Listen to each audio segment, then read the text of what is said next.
नमस्कार, आप सभी को इजी टेक अकेडमी के डिजिटल प्लेटफॉर्म पर आप सभी का स्वागत है। बात करते हैं विज्ञान के क्वेश्चनों की। आज का टॉपिक है चुंबकत्व। चुंबकत्व से 2022 में सबसे ज़्यादा क्वेश्चन पूछे गए हैं, पहले की बजाय 2022 में। तो इससे रिलेटेड जो एग्जाम में क्वेश्चन आए हुए हैं उन सभी क्वेश्चनों की बात करेंगे। चुंबकत्व से रिलेटेड जैसे रेलवे में डी ग्रुप हुआ, एनटीपीसी हुआ, लोको पायलट हुआ, टेक्नीशियन हुआ, आरआरबी जेई हुआ, आरपीएफ हुआ, एसआई हुआ, या अदर जितने भी एग्जाम लगते हैं, चुंबकत्व से रिलेटेड जो क्वेश्चन आते हैं उन सभी का कंसेप्ट क्लियर करते हुए चलेंगे। तो पहला क्वेश्चन है आपके पास में बोर्ड पर। फर्स्ट क्वेश्चन क्या कहता है? फर्स्ट क्वेश्चन कहता है कि विद्युत चुंबकीय प्रेरण की घटना किसके कारण होती है।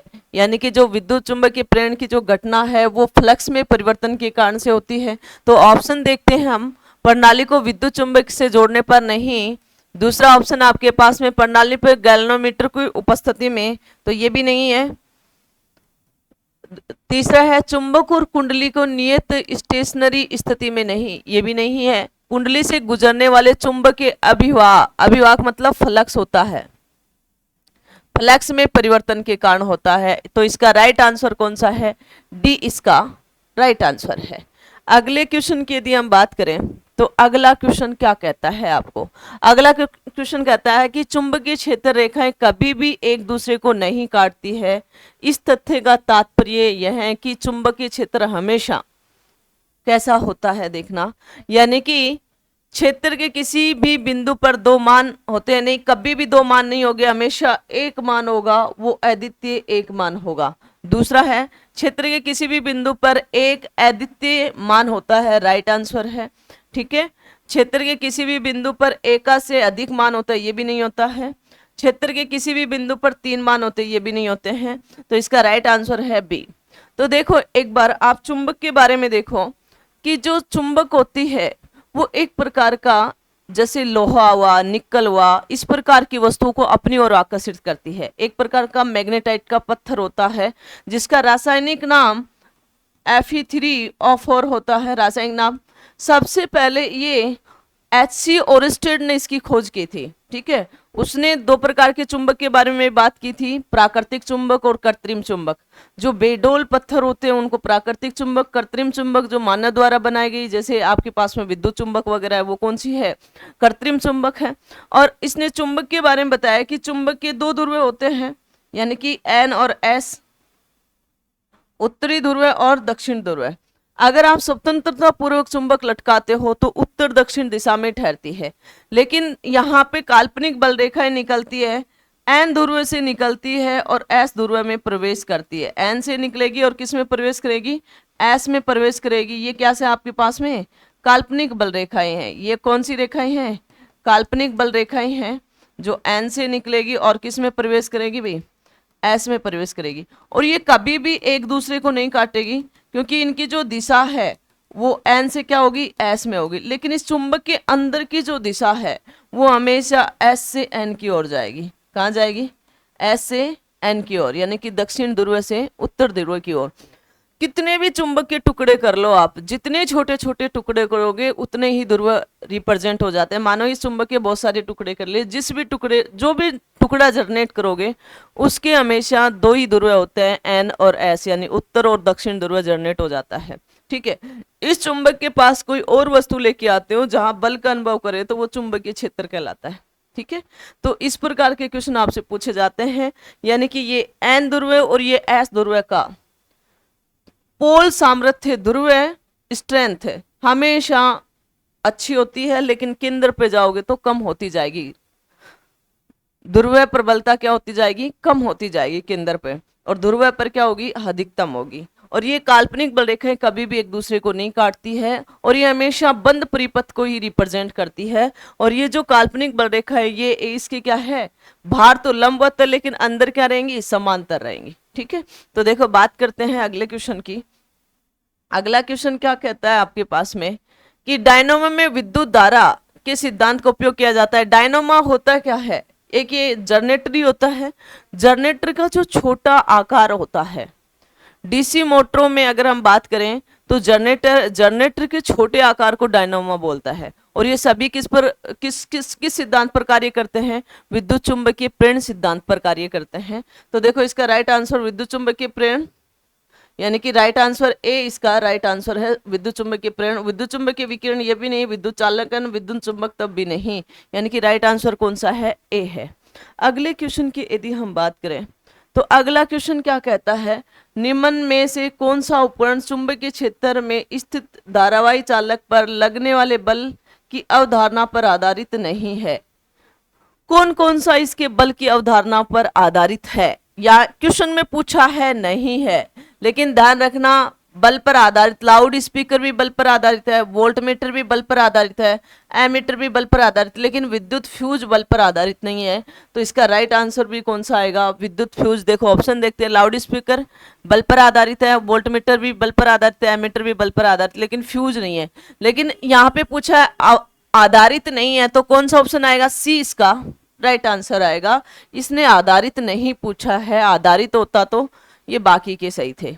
ठीक है, अगले क्वेश्चन की अगर हम बात करें तो अगला क्वेश्चन क्या कहता है? अगला क्वेश्चन कहता है निम्नलिखित में से कौन सा कथन सही है? चुंबकीय क्षेत्र की प्रबलता छड़ चुंबक के अंदर के सर्वाधिक प्रबल होती नहीं, यानी कि ये मेरे पास में कोई छड़ चुंबक है, ये N है और ये S है, तो इसने बोले ये केंद्र है तो इस पर अधिक होती है, इस पर न्यूनतम होती है, 0 होती है, यानी कि फर्स्ट ऑप्शन क्या है इसका? गलत है। दूसरा, कोई भी दो चुंबकीय बल रेखाएं प्रतिच्छेद नहीं करती है, यानी कि कभी भी चुंबकीय बल रेखाएं एक दूसरे को काटेगी नहीं, काटने का मतलब प्रतिच्छेद नहीं करेगी, तो ये एकदम सही आंसर है। अगला है ये चुंबकीय जो बल रेखाएं निकलती है कभी भी एक दूसरे को नहीं काटती है, हमेशा इस समांतर में चली रहती है। ठीक है, और ये कभी भी एक दूसरे को नहीं काटती है और N ध्रुव से निकलती है और S ध्रुव में जाती है। स्वतंत्रता पूर्वक लटकी हुई चुंबक हमेशा उत्तर दक्षिण दिशा में ठहरती है, ये बात ध्यान रखना हमेशा। ठीक है, अगला है और ये एक वक्र पथ का निर्माण करती है। चुंबकीय बल रेखाएं बंद सतत वक्र, हाँ बंद सतत वक्र का निर्मित करती है, राइट आंसर है। यानी कि सेकंड और थर्ड सही है और फर्स्ट गलत है, तो ऑप्शन देखते हैं, केवल सेकंड नहीं, फर्स्ट तो गलत है इसमें, तो ये ऑप्शन भी गलत है, केवल सेकंड भी गलत है, इसका डी राइट आंसर है, सेकंड और थर्ड दोनों सही है। अगले क्वेश्चन की यदि हम बात करें तो अगला क्वेश्चन क्या कहता है? अगला क्वेश्चन कहता है चुंबक के उत्तर ध्रुव से चुंबकीय क्षेत्र रेखाएं होती है। उत्तर ध्रुव से कैसी होती है? उत्तर ध्रुव से निकलती है, यानी कि उत्तर ध्रुव से क्या करती है भाई? निकलती है और दक्षिण ध्रुव में विलीन हो जाती है, यानी कि उत्तर ध्रुव से निकलेगी और दक्षिण में क्या हो जाएगी? विलीन हो जाएगी। तो देखो क्या होगा इसमें? प्रतिच्छेद रेखाएं नहीं, ध्रुव से निकलने वाली रेखा, हाँ ध्रुव से निकलने वाली रेखाएं हैं, उत्तर ध्रुव से निकलती है और दक्षिण ध्रुव में क्या होती है? बाहर विलीन होती है, यानी मिलती है। ठीक है, लेकिन चुंबक छड़ के अंदर दक्षिण ध्रुव में जाती है और एन में क्या होती है? प्रवेश करती है, ये ध्यान रखना। तो समांतर रेखाएं होती है नहीं, ध्रुव से विलीन होने वाली रेखाएं होती नहीं, ये तो विलीन में तो एस ध्रुव आएगा और यहाँ पे क्या आएगा? उत्तर ध्रुव आएगा। तो राइट आंसर इसका कौन सा होगा? बी इसका राइट आंसर रहेगा। अगले क्वेश्चन की यदि हम बात करें तो अगला क्वेश्चन क्या कहता है? डैश डैश को परिवर्तित करने विद्युत चुंबकीय ध्रुवता उत्क्रमित की जा सकती है। अगर किस को परिवर्तित करें, किस चीज को यहाँ पे परिवर्तित करें जिससे विद्युत चुंबकीय ध्रुवता उत्क्रमित हो जाए, तो हम किसको करेंगे? जो इसमें धारा बहती ना उसकी दिशा को बदलेंगे। ठीक है, तो देखो फर्स्ट ऑप्शन, फेरों के बीच की दूरी नहीं, इसमें प्रवाहित होने वाली धारा के परिमाण को, इसको भी नहीं करेंगे, धारा की दिशा को, यानी कि यहाँ पे किसको बदलोगे? धारा की दिशा को परिवर्तित करोगे, तो ये अपने आप क्या हो जाएगा? विद्युत चुंबकीय ध्रुवता क्या हो जाएगी? उत्क्रमित हो जाती है, यानी कि राइट आंसर सी है, विद्युत चुंबक में फेरों की संख्या भी नहीं। तो इसका राइट आंसर कौन सा रहेगा? सी इसका राइट आंसर रहेगा। अगले क्वेश्चन की यदि हम बात करें तो अगला क्वेश्चन क्या कहता है? शरीर के अंदर उत्पन्न दुर्बल चुंबकीय क्षेत्र का उपयोग करके शरीर के विभिन्न अंगों की छवियां प्राप्त करने की प्रक्रिया कहा जाता है। जब देखो आप हॉस्पिटल वगैरह में जाते हो तो आपको कोई भी प्रॉब्लम्स होती है तो सबसे पहले बोले कि रोग का कैसे पता चलाएं, कि तो देखो उसके बारे में बात करते हैं कि सीटी स्कैन, बोल नहीं सीटी स्कैन नहीं कराना, अल्ट्रासाउंड जो बेबी वगैरह होता है तब करवाते हैं, पेट में कोई प्रॉब्लम्स होती है तो करवाते हैं, तो ये भी नहीं है, यानी कि MRI स्कैन यानी कि ये कराते हैं, बोले कि हमने MIR करवाई है, MRI स्कैन करवाते हैं भाई, इसको क्या कहा जाता है, MRI कहा जाता है। तो इसका राइट आंसर कौन सा है, सी, PET स्कैनर भी नहीं है। ठीक है, अगले क्वेश्चन की यदि हम बात करें तो अगला क्वेश्चन क्या कहता है आपको, अगला क्वेश्चन कहता है कि चुंबकीय क्षेत्र के अंदर स्थित धारावाही चालक पर बल की दिशा ज्ञात करने के लिए उपयुक्त फ्लेमिंग के बाएं हाथ के नियम के अनुसार मध्यमा तर्जनी अंगुली क्रमशः किसको रिप्रेजेंट करती है। देखो सबसे पहले तो जो फ्लेमिंग के नियम है ना, ये आपको क्या किस लिए बताते हैं, क्या क्या बताते हैं, अंगूठा हमेशा बल की दिशा को बताएगा। किसको बताएगा, फ्लेमिंग ये कहता है कि अगर आप बायां हाथ ले रहे हो तो बायां को ये अंगूठा है, ये तर्जनी है, ये मध्यमा, इन तीनों को एक दूसरे को लंबवत यानी कि 90 डिग्री पर फैलाओ। तो इसमें जो अंगूठा है ये बल की दिशा को बताएगा, और आपके पास में मध्यमा है वो किसकी, धारा की दिशा को, और तर्जनी किसको बताएगी, चुंबकीय क्षेत्र की दिशा को बताएगी। और ये एक दूसरे के कितने डिग्री पे होते हैं, 90 डिग्री के होते हैं। फ्लेमिंग का दायां हस्त रूल जनरेटर पर आधारित होता है, दाएं से चलाओगे जनरेटर आप, लेकिन बायां किस पर, मोटर पर आधारित होता है।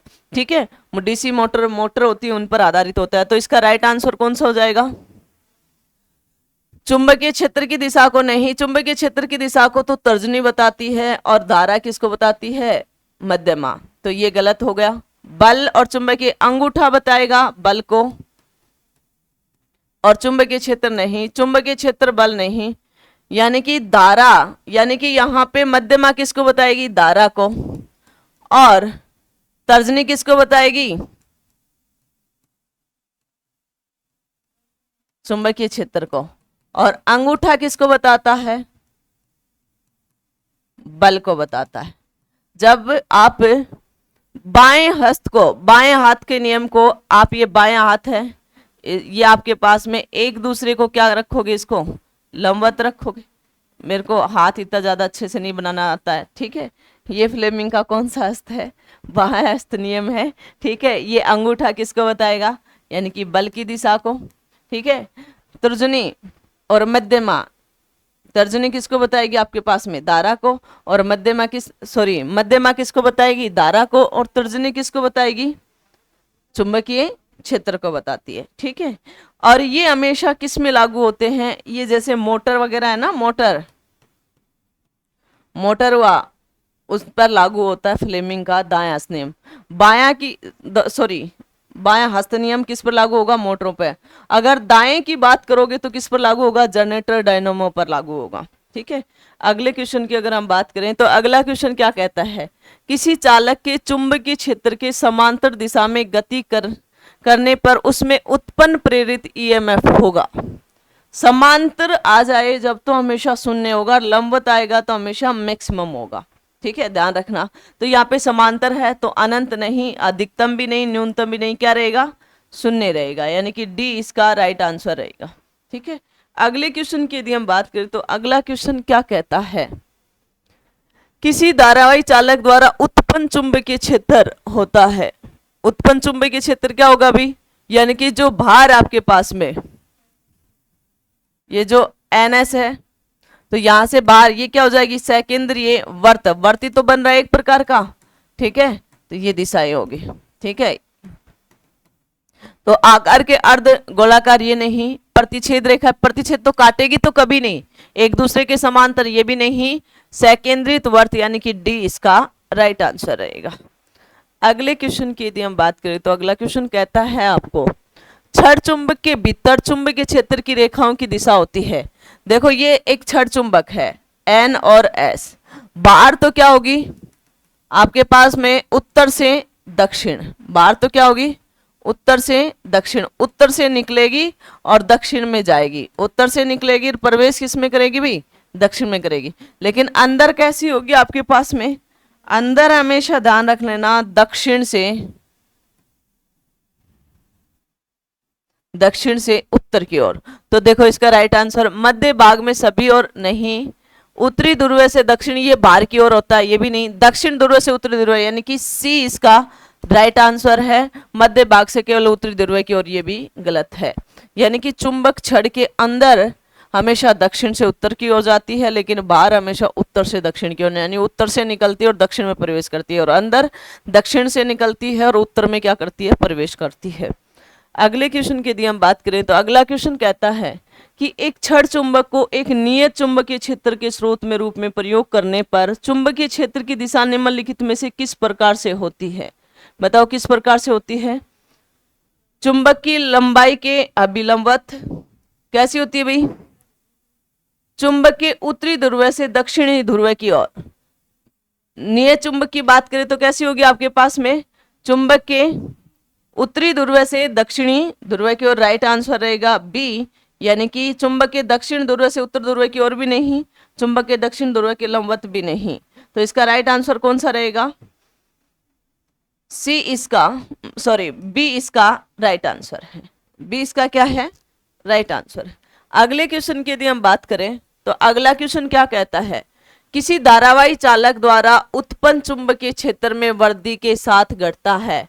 अगर किसी धारावाही चालक में अगर चुंबकीय क्षेत्र घटता है तो दूरी बढ़ती है, तो यहाँ पे क्या क्या उत्पन्न चुंबकीय क्षेत्र में तो वृद्धि की तो क्या हो जाएगी आपके पास में, दूरी क्या हो जाएगी, दूरी में वृद्धि के साथ क्या होता है, घटता है। यानी कि क्या घटता है भाई, किस क्या घटता है, वोल्टेज नहीं, प्रतिरोध नहीं, यानी कि सी ऑप्शन राइट, यानी कि दूरी यानी कि धारा भी नहीं, सी इसका राइट आंसर है। अगले क्वेश्चन की यदि हम बात करें तो अगला क्वेश्चन क्या कहता है, चुंबकीय बल रेखाएं किसी बिंदु पर आरेखित डैश डैश से चुंबकीय क्षेत्र की दिशा ज्ञात की जा सकती है। उसको स्पर्श करके, यानी कि उसको क्या करके ज्ञात कर सकते हो आप, उसको स्पर्श करके ज्ञात कर सकते हो। तो देखो फर्स्ट उपस्पर्श जा नहीं, ढाल से भी नहीं, स्पर्श जा से इसको ज्ञात कर सकते हो, छेदक रेखा से भी नहीं। तो राइट आंसर क्या रहेगा, स्पर्श जा, स्पर्श जा, ठीक है। इससे अगले क्वेश्चन की अगर हम बात करें तो अगला क्वेश्चन क्या कहता है, एक प्रबल चुंबक जो किसी स्थिर कुंडली की ओर ले जाया जाता है, जब चुंबक की गति की दिशा और कुंडली के तल के बीच का कोण, तब कुंडली में प्रेरित विद्युत भाग अधिकतम लंबवत होता है तो अधिकतम होता है, ध्यान रखना, ठीक है। और समांतर होगा तो शून्य होगा। तो लंबवत का मतलब कितने डिग्री का कोण बनेगा, 90 डिग्री का। तो देखो राइट आंसर 75 डिग्री नहीं, 90 डिग्री राइट आंसर है। सी भी नहीं, 45 भी नहीं और 15 भी नहीं, तो कितना होगा, 90 डिग्री रहेगा। अगले क्वेश्चन की अगर हम बात करें तो अगला क्वेश्चन क्या कहता है, धारावाही वर्ताकार पास के चारों ओर चुंबकीय क्षेत्र रेखाएं होती है, क्या होगी भाई, चारों ओर तो क्या होगी, सकेंद्रित रहेगी, वर्त बनेगा। तो देखो समांतर रेखाएं नहीं, अर्धवर्ताकार भी नहीं, चालक के लंबवत भी नहीं, सकेंद्रीय वर्त रहेगा, यानी कि डी इसका राइट आंसर रहेगा। अगले क्वेश्चन की अगर हम बात करें तो अगला क्वेश्चन क्या कहता है, किसी चुंबक का वह भाग जहां से चुंबकीय क्षेत्र रेखाएं निकलती है कहलाती है। यानी कि चुंबकीय क्षेत्र रेखाएं निकलेगी वो एन ध्रुव कहलाएगा, उत्तर ध्रुव कहलाएगा। यानी कि वह भाग जिससे चुंबकीय बल रेखाएं क्या हो रही है, निकल रही है। तो चुंबकीय बल रेखाएं जहां तक विफक्तित होती है वही उसका क्षेत्र होता है भाई, वही इसका क्या होता है, क्षेत्र होता है। तो देखो इसका राइट आंसर कौन सा हो जाएगा, उत्तर और दक्षिण ध्रुव, चुंबक का मध्यम भाग दक्षिणी ध्रुव, उत्तरी ध्रुव, यानी कि बी इसका, डी इसका राइट आंसर है। यानी कि कौन सा, नॉर्थ पोल, ध्रुव का मतलब पोल और उत्तरी का मतलब नॉर्थ पोल, इसका राइट आंसर है, ठीक है। अगले क्वेश्चन की अगर हम बात करें तो अगला क्वेश्चन क्या कहता है, कुंडली की गति की दिशा कुंडली के क्षेत्र के समकोण पर होने पर प्रेरित धारा होगी, मैक्सिमम होगी। अभी जस्ट इससे पहले भी एक क्वेश्चन किया था, तो अनंत नहीं, न्यूनतम नहीं, अधिकतम, यानी कि मैक्सिमम, सी इसका राइट आंसर है, शून्य भी नहीं। अगले क्वेश्चन की यदि हम बात करें तो अगला क्वेश्चन क्या कहता है आपको, अगला क्वेश्चन कहता है यदि तांबे के एक तार को किसी एक समान चुंबकीय क्षेत्र से गुजारा जाता है तो उसमें प्रेरित धारा की दिशा उसमें से किसका उपयोग करके ज्ञात किया जा सकता है। सबसे पहले तो देखो ये सभी क्वेश्चन 22 के चल रहे हैं, ठीक है, तो ये टॉपिक इंपॉर्टेंट है, चुंबक आप सभी को पढ़ना है, ठीक है। तो देखो मैक्सवेल के बाएं हाथ का पेच का नियम नहीं, दूसरा मैक्सवेल का दायां हाथ पेच का नियम ये भी नहीं, फ्लेमिंग का बायां हाथ का नियम, बायां हाथ किसको बताएगा भाई, मोटर वगैरह को, ठीक है, और फ्लेमिंग का दायां हाथ जनरेटर को। तो कौन सा रहेगा? फ्लेमिंग का दायां हस्त नियम। और यही क्या बताता है? एक समान चुंबकीय क्षेत्र से गुजरता है, इसके बारे में भी बताता है। ठीक है, फ्लेमिंग का दायां हस्त नियम। अगले क्वेश्चन की अगर हम बात करें तो अगला क्वेश्चन क्या कहता है? किस स्थिति में प्रेरित धारा का मान अधिकतम होता है? प्रेरित धारा का मान अधिकतम तभी होगा जब कुंडली की गति की दिशा चुंबकीय क्षेत्र के क्या होगी? लंबवत होगी, परपेंडिकुलर होगी, तो ही अधिकतम होगा। तो देखो फर्स्ट क्वेश्चन, कुंडली को चुंबकीय क्षेत्र के समांतर दिशा में रखे, नहीं, यहाँ तो शून्य हो जाएगा भैया। कुंडली को चुंबकीय क्षेत्र के लंबवत दिशा में रखे, ये भी गलत बात है। कुंडली की गति की दिशा को, राइट आंसर है, कुंडली की गति की दिशा को चुंबकीय क्षेत्र के लंबवत होने पर, राइट आंसर कौन सा है? सी राइट आंसर है। कुंडली की गति की दिशा चुंबकीय क्षेत्र के समांतर होने पर, यह भी गलत है, यहाँ पे शून्य हो जाएगा। यानी कि इसका राइट आंसर कौन सा है? सी इसका राइट आंसर है। अगले क्वेश्चन की यदि हम बात करें, एन फेरों वाली एक परिवर्तित धाराई वर्ताकार कुंडली के कारण उत्पन्न चुंबकीय क्षेत्र का परिमाण होगा। देखो B बराबर में क्या होता है अभी? म्यू नॉट IN होता है, ये कैपिटल में ले सकते हो, और यहाँ पे क्या कर दोगे? 2R। तो देखो यहाँ पे N से दे रखा है, तो B समानुपाती किसके हो गया? N के हो गया। यानी कि आप इसको ये इस फॉर्म में मिलेगा आपको IN। ठीक है, तो आपके पास में कौन सा ऑप्शन हो जाएगा? N के समानुपाती N स्क्वायर, ये भी गलत है।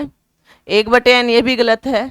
N की 1 यानी कि C इसका राइट आंसर है। 1/N स्क्वायर ये भी गलत है। ठीक है, तो ओनली इसका आंसर क्या रहेगा? N1 यानी कि N की घात 1 कर दो, ओनली 1 कर दो, या N कर दो। तो राइट आंसर कौन सा रहेगा? C इसका राइट आंसर रहेगा। अगले क्वेश्चन की बात करें, फ्लेमिंग के बाएं हाथ के नियम से तर्जनी किसकी दिशा को इंगित करती है? भाई बाएं हाथ से तर्जनी तो किसको करेगी? चुंबकीय क्षेत्र को। और मध्यमा किस में करेगी? मध्यमा उंगली किसको करेगी?